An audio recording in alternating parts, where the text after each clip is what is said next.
Hello guys, இப்போ நம்ம என்ன பார்க்க போகிறோம்னா இம்பாசிபிள் பாட்டில் ஃப்ளிப். இந்த கேமை நான் நிறைய தடவை விளையாடி பார்த்தேன். ரொம்ப கஷ்டமாக இருக்குது. இப்போ பாருங்கள், இதிலே நான் முக்கிட்டு இருந்தேன். ஆனால் 3rd லெவலுக்கு எப்படியோ போயிட்டேன். ஃபஸ்ட்டு பார்த்தீங்களா 2nd லெவல்லே எவ்வளோ முக்குதுன்ட்டு.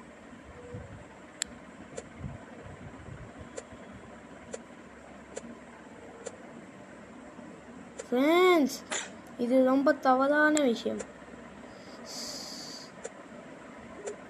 இந்த கேமை நான் லோ எம்பிலையும் ஏற்றுனதை விட ஐயப்பா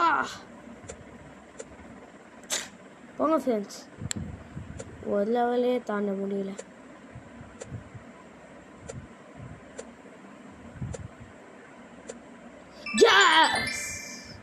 சரி ஃப்ரெண்ட்ஸ், லைக் பண்ணுங்கள், சப்ஸ்கிரைப் பண்ணுங்கள், அந்த பெல் ஐக்கானை ஆனில் வச்சுக்கோங்க. பாய்.